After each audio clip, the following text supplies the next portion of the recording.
Welcome to Blob versus JSON, or how to fit a square peg in a round hole. Hey, I'm Eric, and blobs versus JSON, that's a question I have received a lot on the channel lately, so I thought, let me do a video on that. And thanks for, sending in all the great topics. That's why I'm able to make 2 videos a week, because you guys are awesome and are just asking awesome questions. And especially those of you who are subscribers. If you're not a subscriber, join the club. And maybe a topic you suggest will be featured on the channel. Anyway, back to Blob versus JSON. So JSON, in reality, what a JSON file is a subset of JavaScript. So JSON is JavaScript code. And more specifically, it's the object declaration piece. If you were to describe an object in code in JavaScript, you're basically writing JSON. Well, at least sort of that. So whatever you can do in JSON is limited by what you can do in JavaScript. And in JavaScript, there are 4 basic data types. Null, which we have not much use for when it comes to Business Central. We got a Boolean, true and false. We got numbers, and we have text strings. So those are the only pieces of data you can put into a JSON. And clearly, none of these 4 are actually an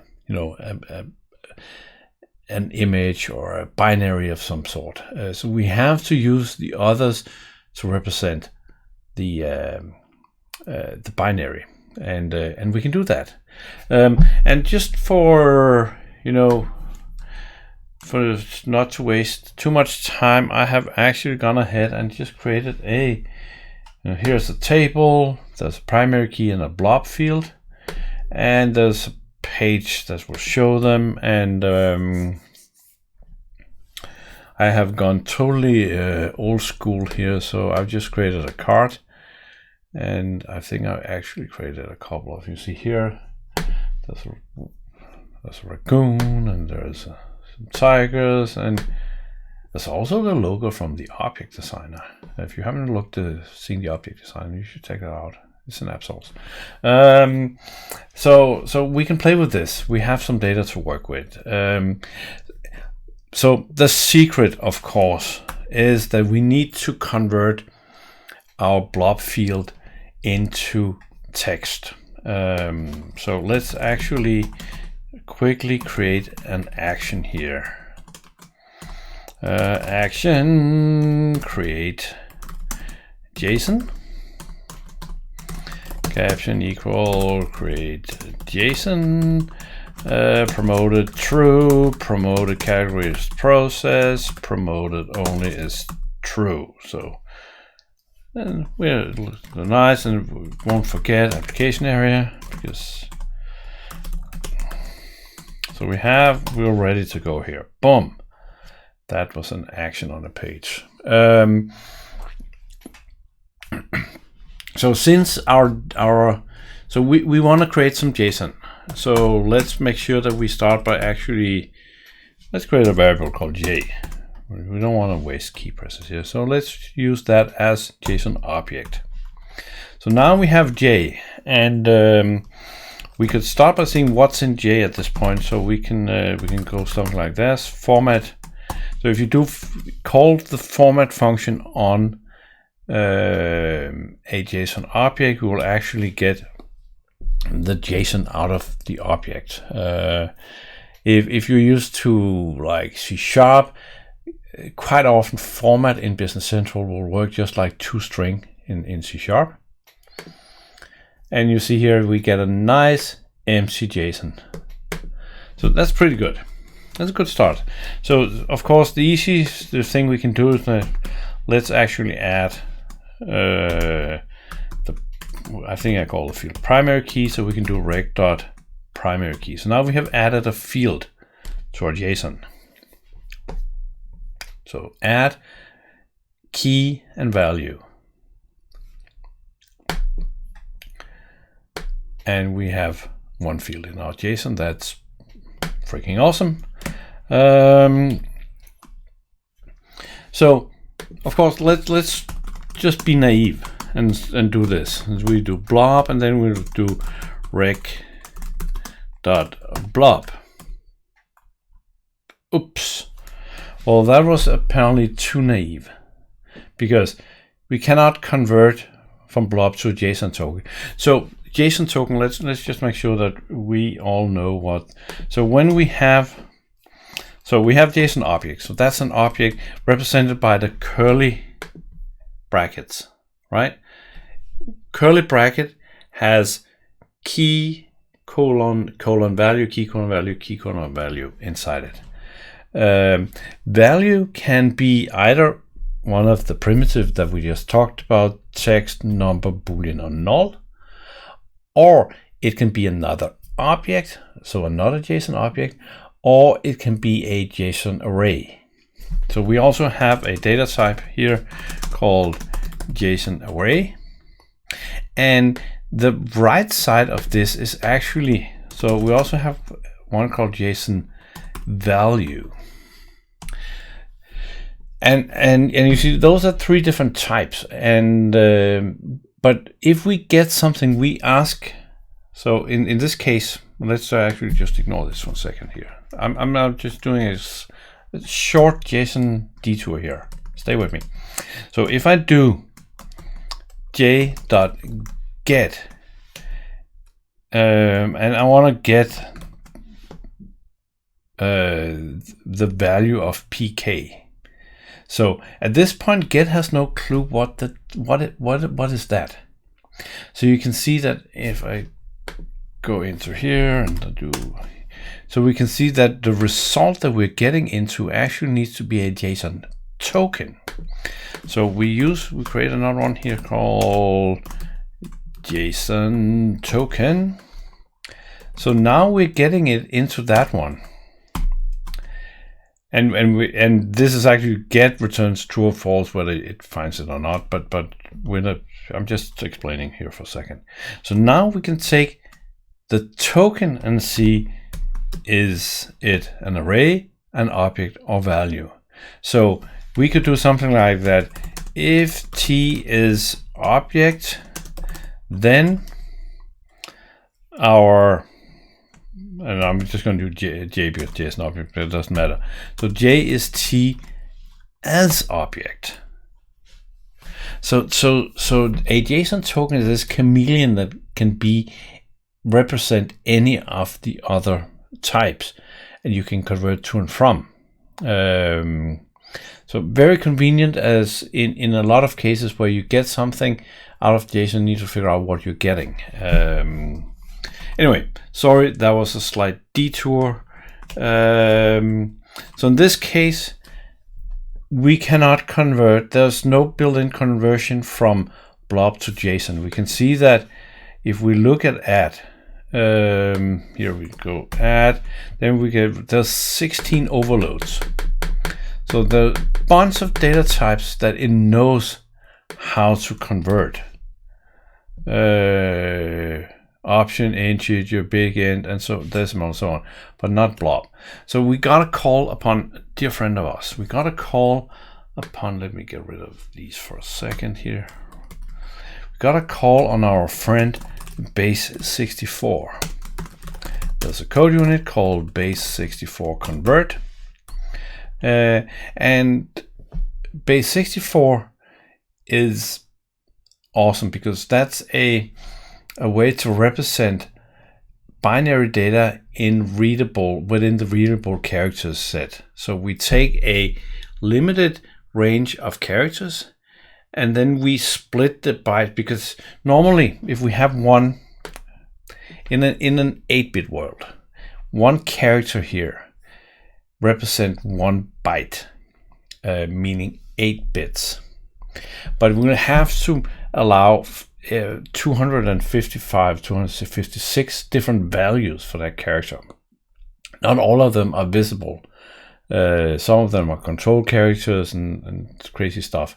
So if we reduce the set of characters that we are allowed to use, then we also reducing the amount of bits available to actually represent the data. So Base64 allows you to use like 100 characters to represent 60 something bytes. So it's a very convenient encoding for actually bringing taking binary data and bring it into a non-binary world and transport it there, and then at the destination convert it back to a binary thing.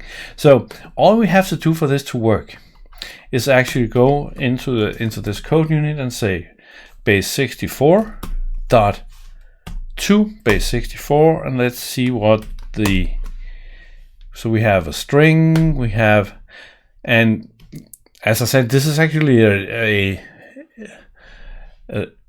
dear code unit to the YouTube channel, because you see the overloads with text encoding was something we created on the channel way back as an example of how to submit changes to submit a pull request to Microsoft for changes to the base application or system application. Anyway, another sidetrack.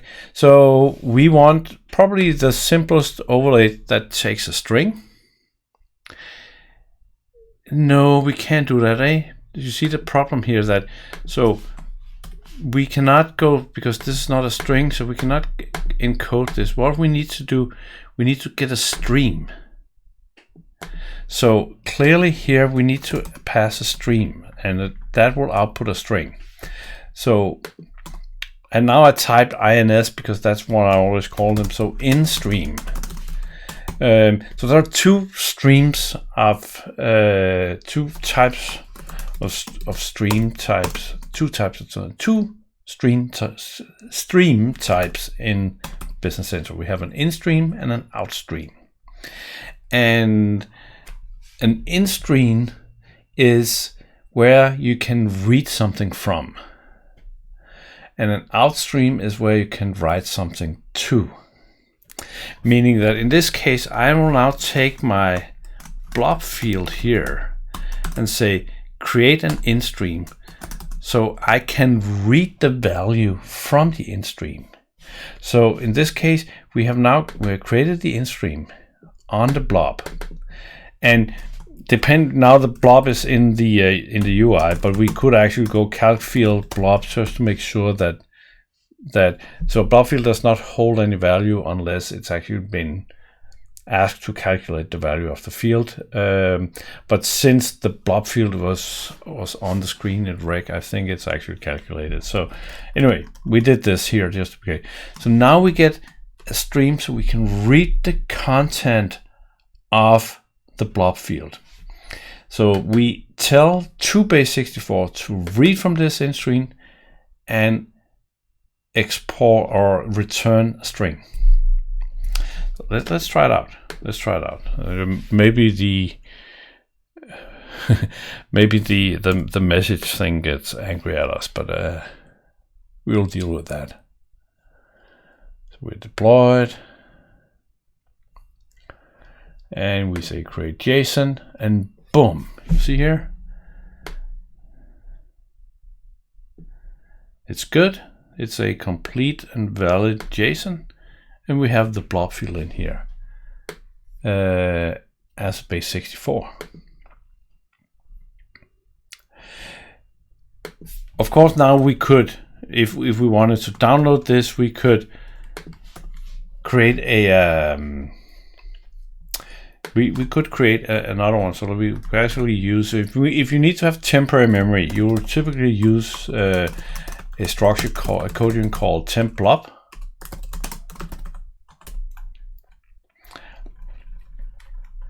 And what we could do here,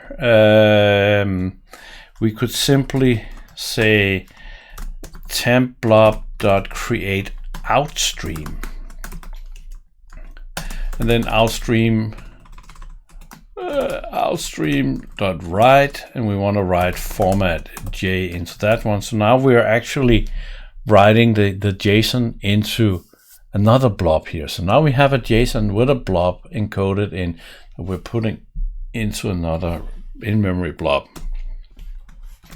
Then we can totally hackish thing. We can do temp blob, create InStream. So now we're just reusing our InStream because we were done with the one up here. So I'm just reusing the variable. That's very bad practice. And I can say download from stream and pass that InStream. We don't need a dialog. We don't need a folder. We don't need a folder. And we should have a file name, which is text. File name, and then we'll just do file name equal download.json. Okay, let's try that.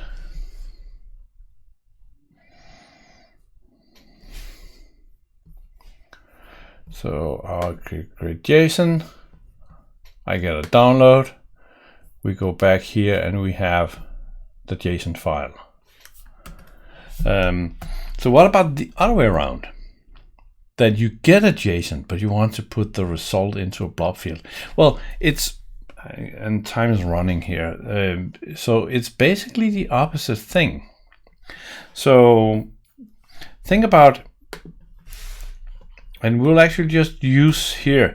So you know that we use download from stream. If we got upload into stream, we will get an InStream from that one. So one of the parameters here is an InStream.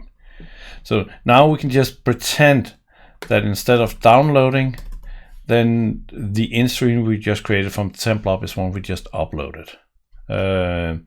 So in this case, we will go. Okay, let's try it instead of me explaining it. So we got an InStream with the blob. We know that that's a JSON. So the first thing we need to do is actually get this out into JSON. So we will do an InStream.read into JSON text.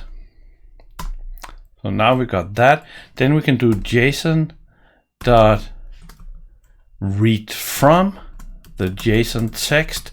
So we start by, we got the thing that's we pretending that we're uploading right now.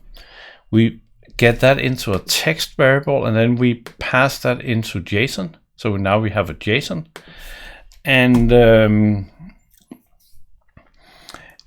we totally just, let me blob JSON Base64 text. Let's create something like that. So now we can use the command we just talked about. So we can do JSON and get, and we want to get the key that's called blob, and we got to get this into blob JSON Base64. No, we got to put it into the token, of course. So we get it into the token, then we say that if token is value, then blob JSON 64 is token dot as value dot as text. So we're getting the, let's see if we still got it on screen somewhere. No, we're getting the, let me make sure I explain this right. We got the upload that contains a JSON file. We put that into a text file. We convert the text file into a JSON object. Then we find the field called blob in the object, put it into the token, JSON token. Then we say if the token is a value, then we assign our text variable to the token as a value and the value as a text variable. So at this point, we have the base64 string in this string variable, text variable. So now we can go and look at base64 again and say, okay, in this case, we're from base64. So what are the options here? Well, text to text, that won't work for us. This is still text to text, this is still text to text. Text to an OUTSTREAM. That's what we want to do. So we want to take our blob and then we're going to pass an OUTSTREAM. But now we need to go back up to our record and say rec.blob.create OUTSTREAM and then rec modify at the end. Of course, you would point out that, Eric, now you're loading and on the loading, exporting the same object in and out. So, and true, I'm trying to keep this under 25 minutes.